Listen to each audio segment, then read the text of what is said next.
I need a studio is what I do need. I've been saying this for the longest fucking time.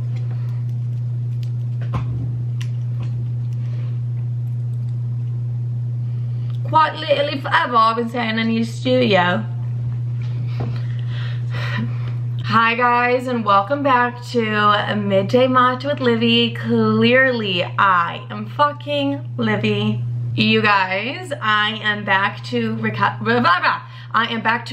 the podcast, like videotaping it, so you can check that out on my YouTube channel at She Is Livy if you want to watch the entire recorded version of this podcast, because I don't edit the recording of this, I just edit the audio. So for the no filter of this podcast, go to YouTube. It literally might be the same exact thing, but watch it on YouTube regardless, because I want to start making money off of YouTube. So go subscribe to me there if you literally love me. All right, let's get into this week intro. Let's get into the week intro. How's everybody doing today? All right, I know I have a horrible British accent. All my friends constantly remind me how terrible it is, and I love them for that. Anyways, okay. First things first is I got locked out of my Instagram this week, and it was all my fault. But basically there's this thing that if Instagram, I like changed my Instagram password, and then like I logged in to see who was like on that app to see who like unfollowed me so I could unfollow a bunch of people, whatever. After that it was like the two-step verification, like type in the code that we're sending you, and Instagram would not send me a fucking code, and I was like, okay, send me the code so I can type this in. And then I Instagrammed it, I Googled it, I TikToked it, whatever. I TikToked it, and I was like, what is this? Why does it keep telling me this? And they were like, oh, it's because you have Instagram blocked, and like you don't know that, but you do have Instagram blocked. And people were like, I have not been able to get into my account for months, like what is this? And I had Instagram blocked, and then I had to wait 24 hours, and I then resent the code. So I feel like if this has ever happened to you, this can be helpful for you. That's why I'm saying it. I know it's like such first world problems where I'm like, I logged out of my Instagram account. It's like literally who gives a fuck, but I just wanted to let you guys know in case you deal with this situation, because it was literally so annoying. I was like, where's the fucking verification code? Because it was not sending. So that's that. Also, you guys know my best friend Timmy. If you don't follow me on Instagram or TikTok, you don't, but like Timmy's my best friend. We both live in New York together, one of my best friends, and I introduced him to self-tanning this weekend, like, which it was weird for us to self-tan before we went out, but we definitely did do that. So I've been teaching him how to self-tan, and now we're gonna have self-tanning nights where he just comes over and we tan each other, and I think it's gonna be on Thursdays. So that is what I want to do. He's obsessed with self-tanning now that I introduced him to it. But it was literally so funny because his roommate was just watching us being like, what the fuck are you guys doing? Because we just stripped naked and we're like tanning each other with the gloves and everything. And I was like, because we needed to be bronzed and glowing. Tim is like my literal soulmate. We just get each other and we just understand each other very well. So that is that. It was so fun to introduce him to self-tanning. All right. How do I feel about going home for Thanksgiving? I don't want to go home. I don't want to go home for Thanksgiving. I'm so excited to see like my mom, my sisters, my cousins, and like I'm excited to see them. But guys, I was just back in Chicago in October, which like it's been a month, but it doesn't feel like it's been a month. So I'm like, okay, I'm highly fucking annoyed that I have to go back there.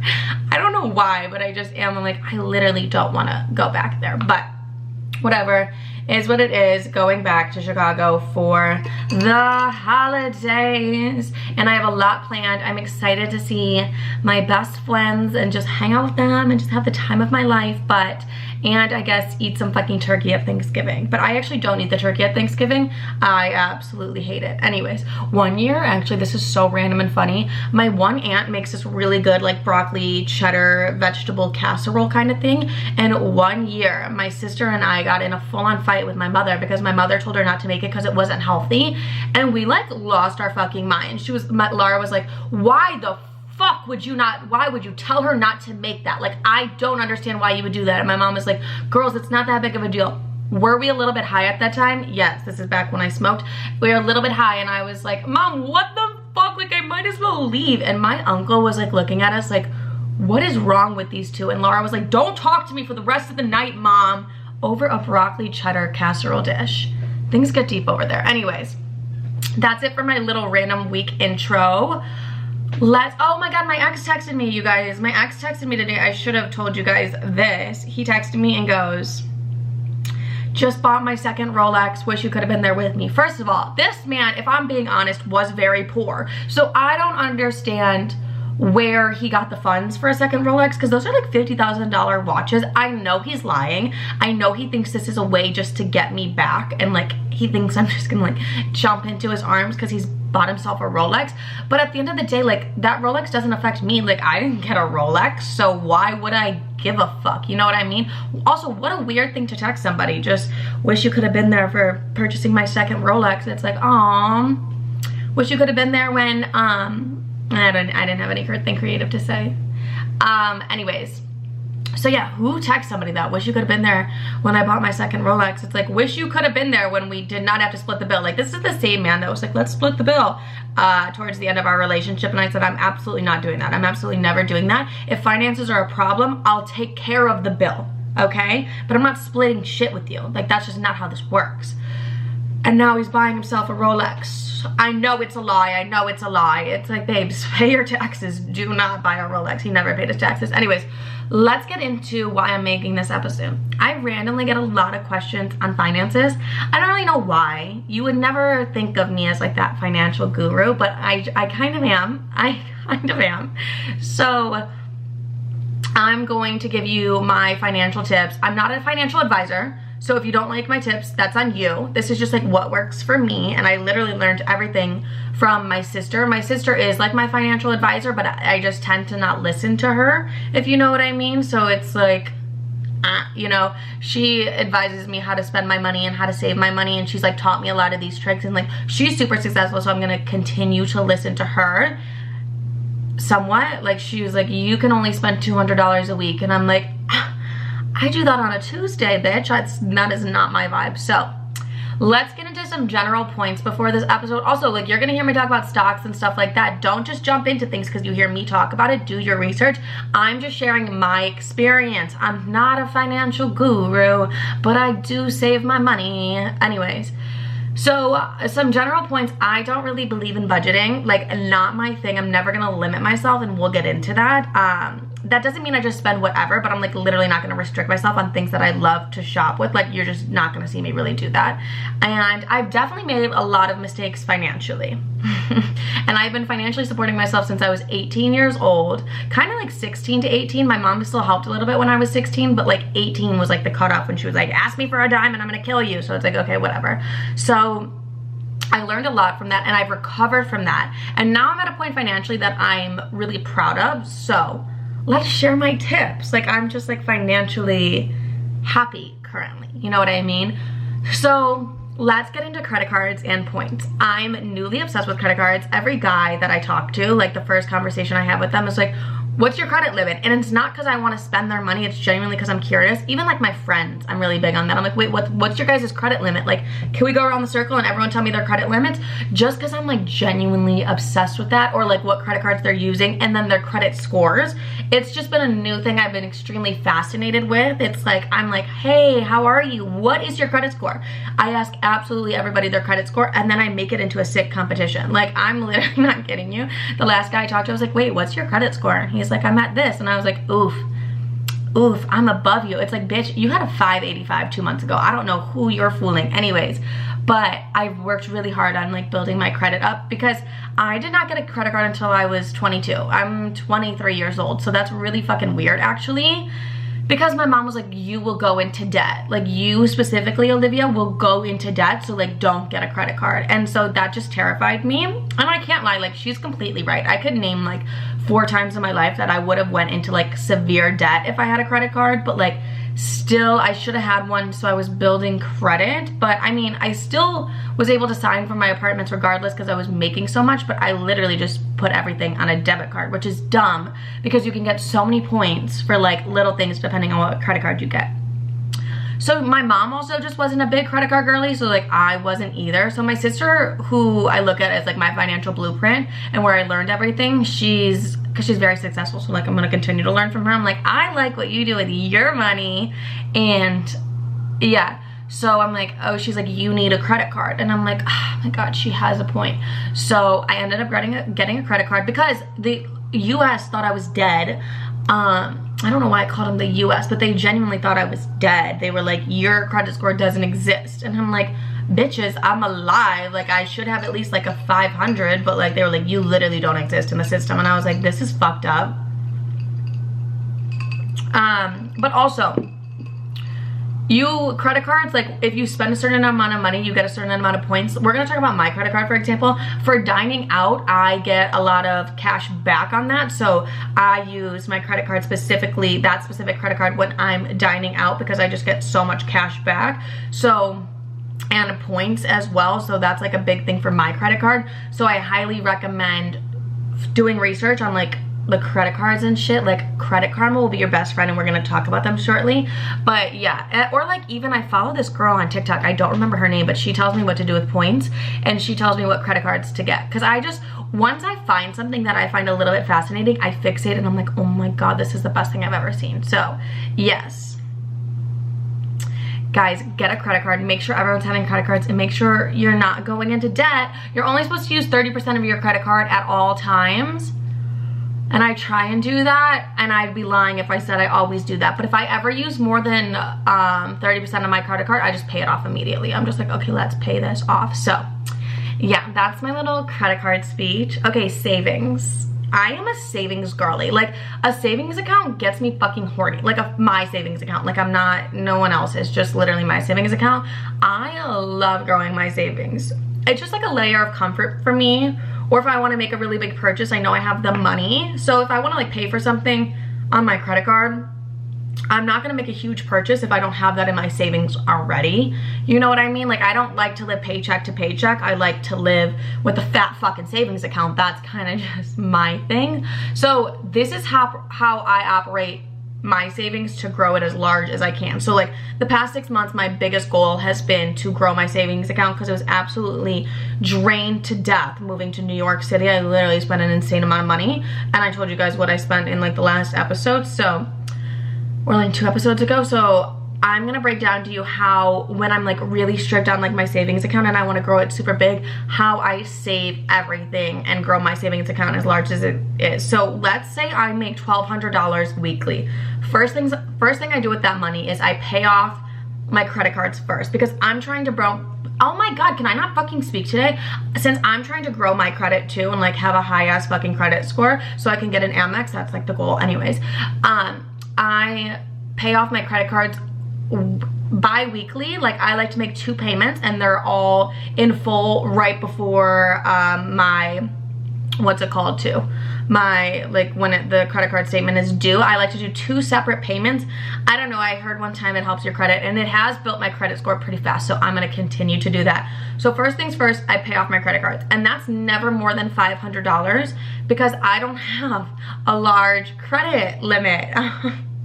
The US government was like, this bitch will spend it all at the Real. Like, let's not give her a large credit limit. No, but I didn't have a good credit score to start out with, so they're not gonna give me a large credit limit. So literally never more than $500. Like, my last payment I did last week or this week was $200 that I just paid. So, which is literally nothing. So I like pay that off. And then depending on how much I have, so say it's a week that I'm not paying off my credit card, I'll put 1,000 into my savings and then 200 into my debit, you know, and I'm just like, I can use that $200 a week, but I also am at 0 on my credit cards, so like I can use my credit cards all week as well. So I'll put 1,000 away, and that always works for me. Like, if I'm being like super strict on it, I'm like, that's perfectly fine. I can live on 700 a week, and I never really get to 700 a week either.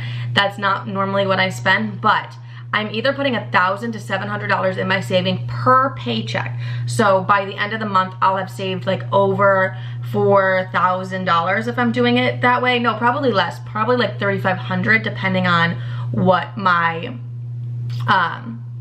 credit card bills are, 1, and then 2, what I'm making brand deal wise. Because you guys know another part of my income is brand deals, social media, like that whole thing. So I like to put a large amount into my savings, and it's never less than $700. Like, 700 is like the lowest I'll go, but it's always gonna be a big amount that's going into my savings weekly. So yeah. So, and then this helps me grow my savings super large. Like, I know I put a large amount away, but I really don't need more than $600 a week to live off of, which I think me a year ago would have been like, what are you spending? Like $600 a week, what the fuck are you spending? But I honestly do probably spend more than $600 a week, if I'm being honest, because I don't know where the fuck my money goes, but we'll get into that in the different section of this episode. So, but here's the thing, is how I work my brand deals as well, because I have to save for taxes. That's been a huge fight with my sister and I. Like, we fight about taxes all the time. I'm like, I don't want to fucking pay these, and she's like, you have to. And if the IRS is listening, I am so excited to pay my taxes this year. I can't wait. So, brand deals is a 1099 or whatever. So what I'll do is, for a brand deal, immediately if I get paid for that, I will put half of that into my savings and half of that I spend, or like it's in my spending money. So immediately, no matter how much the brand deal is, if it's $2,000, if it's like $500, half of it goes into my savings account. That's just always how I've done that. But let's say I make money from an acting job, which is completely different than a brand deal for me. This is like just an acting job that I've done. Let's say I made $3,500 from an acting job. I'll put $3,000 in my savings and I'll just have the $500 to spend. Or even if it's like $2,400, I put the $2,000 in my savings and then I just have like the $400. So whatever like the 100 mark is, I leave that, but the $1,000 I put in my savings. I don't know why, but I try and save majority of what my acting deals are, but I also want to treat myself a little bit because I got an acting deal, so I should just treat myself, duh. And yeah, so then I just spend that on whatever I want. Like, I am not a financial advisor. This is just what I do. And this is what I do when I really want a fat savings account, and like and it doesn't feel like budgeting to me or limiting whatsoever, because I always know I can dip into my savings if I need to, but I rarely ever do that. I just like to grow my savings account. So this is what I do, and I'm totally fine with living off of $600 to $800 a week. I think that's like completely fine for me to live off of. Probably less. Wait, what is like okay, no, yeah, $600 to $800 a week. Okay, so that's that. But this is just how I do it. I'm not saying do this, but like do it. And then I pay my bills through my savings, but so like my rent's $2,000. So once that rent payment goes out, I make sure to like save extra so I can build my savings back up. You know what I mean? That'll be like I'm saving 1,000 instead of 700 kind of thing. So yeah, let's get into stocks and the stock market. I bet you bitches didn't know I'm a whore for a good stock. So I like investing in stocks because I like making money off of my money. So instead of just letting my money sit in a savings account, I like to invest a decent amount of what I make or what I have into stocks. But listen how I got into this. In quarantine, I did so much research about stocks, and I learned how to like the stock market works. I learned how to do stocks. I learned how to buy, trade, sell, all of those things. I did so much research and just like took all the notes in the entire world.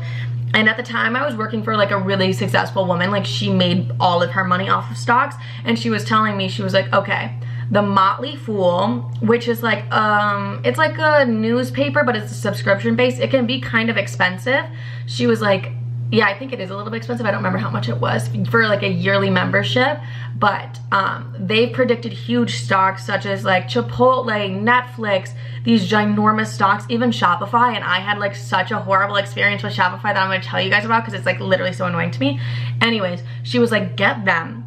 They do everything you need to know, because like if I'm investing into a stock, I'm investing a lot of money, and I should be aware of what that stock is like probably weekly and what everything that's happening. So there's like things like how much of this, where's the CEO putting his money, like where's all this stuff happening, because the one thing you don't want to happen is the stock to go bankrupt, because you won't make any money off of your money. You want to know when to pull out of the stock. You want to know all these things, and the Motley Fool covered all of that. So I got a Motley Fool subscription, and every day my routine would be the exact same, and it would be like coffee, Motley Fool, gym. And that's just kind of what it was. It was like coffee, Motley Fool, emails, gym. And so, yeah.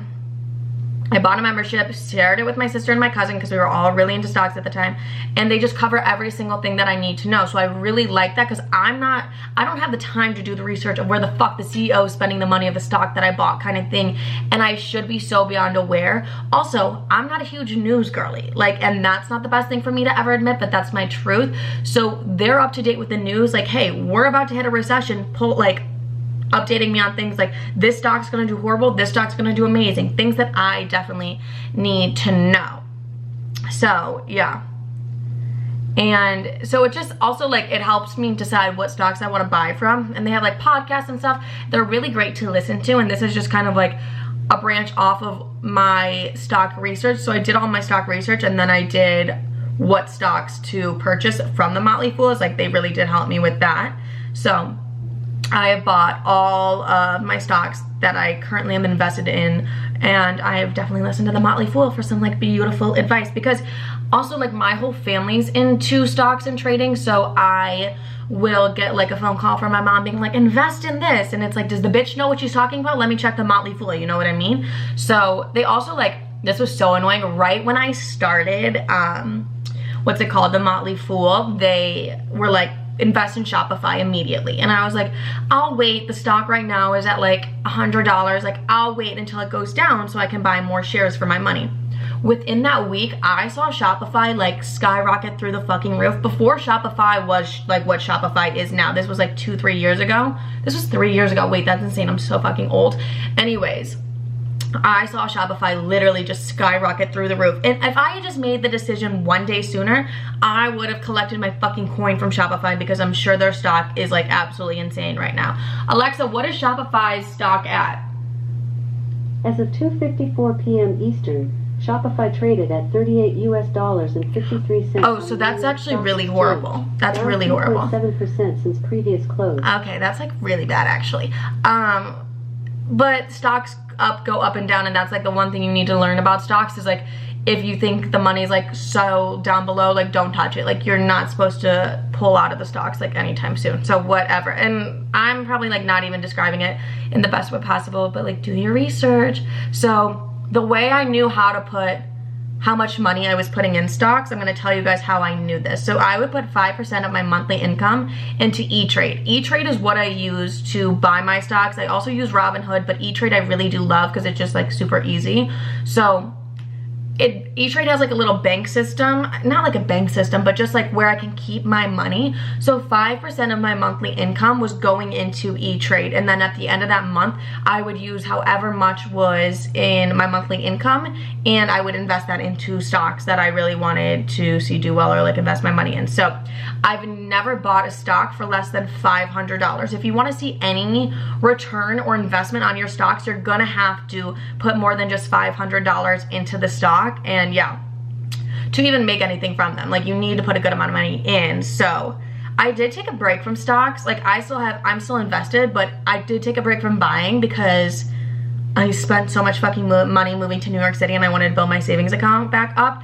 But I plan to come back into stocks and like invest even more during the recession, which you're probably like, wait, what? But that is a good time to invest in the right stocks and just like Motley Fool the shit out of it. Anyways, and do my research all over again. But like do your research, because there's so much more I know that I'm not sharing just because of like time. Like we're literally about to hit 30 minutes and I'm not even done.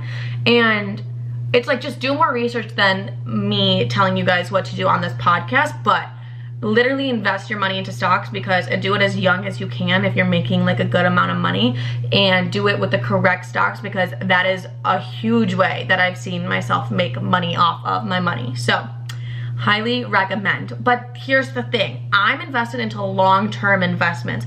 I'm gonna tell you guys a quick little fucking story time about the time I decided to do day trading on accident. So day trading is like insanity. It's like you have to be on your laptop 24/7 watching the price, and like I don't like that. Like let me put my money into my stocks, and in 3 years I'm gonna see what the fuck is happening. So my cousin and I, we got into stocks together, and we were doing personal training with our trainer during quarantine, and he was talking to us about stocks, and he was like, yeah, JCPenney is about to go bankrupt, which was like a great time to buy because the stock was about to go up like a lot before the bankruptcy or whatever. And we were like, oh my god, okay, let's invest.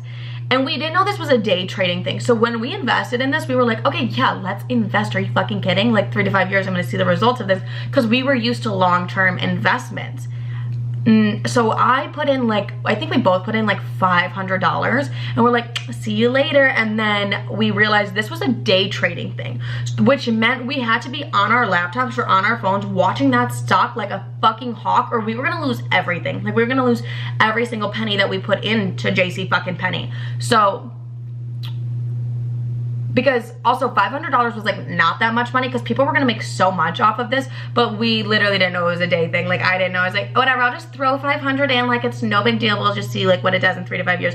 And then our trader was like, no, it's like a day trading thing. And I was like, holy fucking shit. Her and I were on FaceTime nonstop. I was nannying at the time. I was making pancakes with my laptop open on Robinhood, watching the numbers like go up and down just so I could break even and just like make the 500 that I put in. And she was like, it's going down, it's going down. And I was like, I'm gonna lose $500 at this point, when I was projected to make like a lot more. And I was like, holy shit. So it was the most stressful thing I think I've ever done in my entire life, just watching the stock go up and down like that and realizing that I could lose a good amount of money. And it wasn't even like, 500 is not that much to put into a stock whatsoever, but just, I didn't know it was fucking day trading where I could just lose it like that. But we ended up breaking even.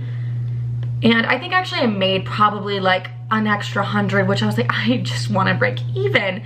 But it was literally the most stressful thing ever. And I will never day trade in my entire life. And you guys can look up the difference between day trading and long-term investments and like do your research, but you will never catch me day trade again in my life, because it was so fucking difficult. All right, let's talk about cutting costs. Or like budgeting, that whole thing. I don't believe in like, don't buy Starbucks if you want to save money. Like that makes no sense. Why would I do that? That makes me happy.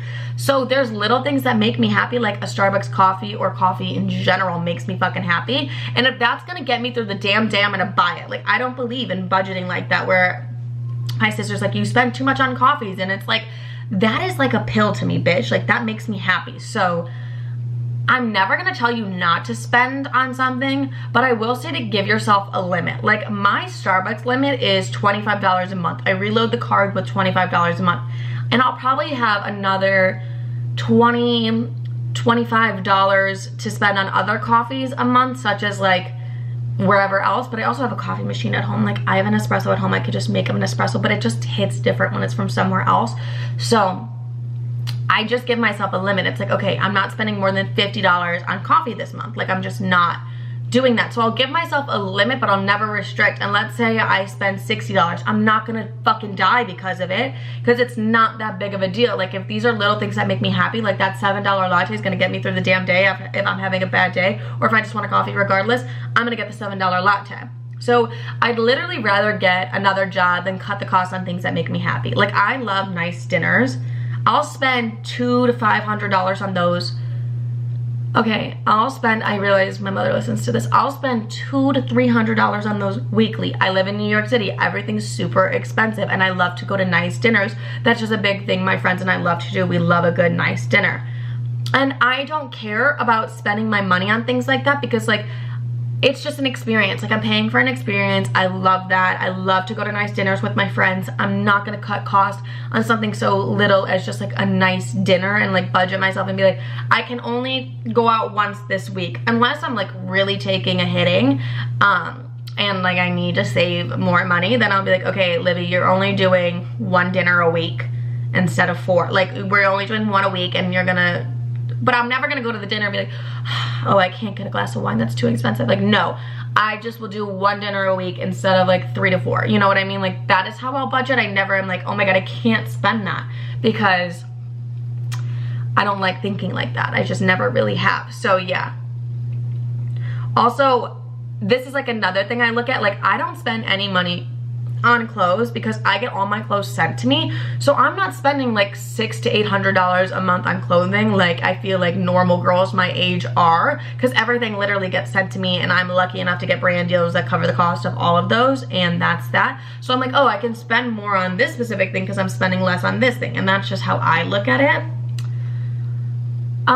But yeah, also it's like I'll spend $200 to $300 a month on workout classes / the gym. That's always just been kind of my thing because I love health and fitness, but like I'm investing into myself. Like if I don't get a workout in, I'm a crazy fucking bitch, and like literally who wants to deal with that? So like let me get my workout in. And like that is something that it's like an investment for myself. I don't look at that as spending like an insane amount of money, because I'm investing in myself and my mental health. And also like I don't Uber, so I can spend the money on like $300 a month on the gym and like workout classes and stuff like that. So that's just kind of how I look at it, because I just don't love budgeting. Like my sister really tried to put me on a budget and I was like, absolutely fucking not. Like, do you know who I am? I'm not gonna do that. But I'm also not gonna let myself spend an amount of money that is insane. Yes, I will. I don't know why I said that. I just know I have a number comfortable in my savings. If I go below that number, I'm gonna like, I need to like check things a little bit in my life. So yeah, or a certain amount of times that I'm like pulling out of my savings. I try and never pull out of my savings, and if I see myself pulling out, I'm like, bitch, maybe don't spend that much. So yeah. Also, it's like my money that I work hard for. Like, I'm gonna spend it on what the fuck I want. Like, I'm financially independent. Why would I not spend my money on things that I want to spend my money on? Like, I work my ass off for a reason, and it's to spend $200 on a sushi dinner once in a while, okay? So like, fuck off. Here are some great apps that I love to use for finances and stuff like that. I love them, but I hate them. Mint is a great app. They notify me 24/7. They're like, did you purchase something big? And it's usually like my rent, and I'm like, fuck off, Mint. Like, why did you have to remind me that I just spent like $2 grand on my rent? Like, I don't want to deal with that right now. But then I'm like, that's actually kind of nice. And they also show me where all my money is going, because I was truly confused where all my money went. I was like, where is this going? And then it's like, Livy, you spent $600 at Whole Foods last month. I don't even shop at Whole Foods that much. I don't know how the fuck that happened, but it really just did. It's down the block from my apartment. It's so convenient. So I was like, what the fuck? And it really just adds up so quickly. Like $20 here and there can somehow end up to $600 at Whole Foods also. So I also like it because I can put like a savings goal with them and like budgeting goals with them as well if I'm like into budgeting or whatever. And they just keep track of everything. But I really love Chase Savings, because Chase Savings, or like Chase in general, tracking how much I spend with them I really like, because they're super accurate, and it's like it breaks it down into categories. It's kind of the same thing as Mint, but it's like everything I'm spending is really going through my Chase account, so I can see all these transactions and make sure that I'm the one that's making these transactions. There's another thing. But also it's like so fucking painful to see. It's like it tells me how much I bring in. I'm like, oh, what a great month. And then it's like, oh, but this is how much you spend. And it's like, Livy, why the fuck did you spend that insane amount of money? But I brought in a lot, but I spent a fuck ton. So it's like, whatever. Is what it is. We'll all find the balance that we need. Also, Credit Karma. They keep me up to date with my credit score. You guys know I'm horny for a credit score, and I love my credit score in general. Also, I literally got scammed a couple months ago. Like, I accidentally gave a man my social security and the front and back of my license, whatever. I thought I got a job I didn't get, and he literally obviously wanted that so he could open up like a credit card account, and it's like, joke's on you, bitch. Like, they're literally not gonna give it to you because my credit score was so horrible. So I had to put a freeze on in Credit Karma and TransUnion, I believe.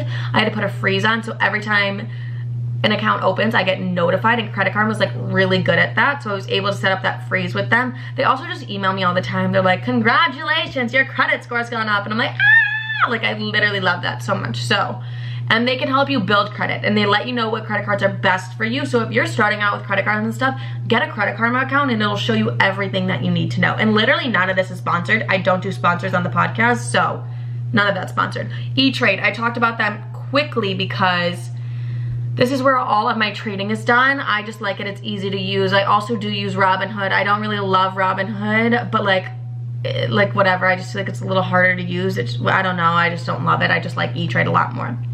Here is some like financial advice I have, but it's like on my woo-woo shit. It's like on my spiritual shit, but it literally works for me. So super spiritual of me to say, but the more I worry about the money, the less I attract it. So the more I'm like, oh my God, I just can't believe I spent that amount. Like, the more I feel like I'm resisting money coming in for me. So I also do a money spell every month, and it always works. Like, I do a little money spell. My roommate and I last month both brought in like a lot of money. She got a new job, and I also worked this huge like gig and got a great brand deal. So it's like I love a little money spell.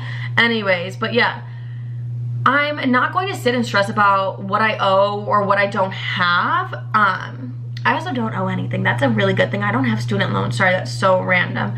I'm gonna be grateful for what I do have. And I feel like the tighter I hold on to my money, the less I attract it. So the more like, I can't spend that, that's too much money, like the less I'm attracting money coming in. So like money is energy, and you just need to have a positive energy around money, which is hard, I know. Like it's really difficult to have a positive vibe around money. Like even growing up, my dad was super successful, did really well, and then I watched him lose it all. So I was holding on to money really tightly for a huge part of my life. And I also spent $30,000 like of my savings within a year, and like watched that all go away, and literally had like $4,000 to my name. So like I've seen money go super quickly in several different circumstances, and I've also seen me make a lot of money back, you know. Like I've definitely been like, oh, and then hit like financial goals, especially for my age, that are pretty huge. So the one thing I feel like I've learned from all of that is like, don't let how your parents view money be the way you view money as well. Because my mom still will be like, I can't believe you're spending that. It's like, fuck off, bitch, I'm fine, you know. And even if I'm not, it's my money. I have to figure that out regardless. And also making mistakes with your money is the best way to learn how to not make that mistake again. So yeah, it's just energy. So try to just have the best energy around it. And I feel like it's a really positive shift that you'll see in how much you bring in, which you're like, that's insane, but it's so fucking true. All right, you guys, follow me and watch this on She Is Livy YouTube channel. Also follow me on Instagram, TikTok, and YouTube, obviously, at She Is Livy. I love all of you. Let's be rich bitches together. Money. Okay, that's like the end of the podcast. YouTube, make sure to follow me on TikTok and Instagram. Thanks, guys. Love you. Bye.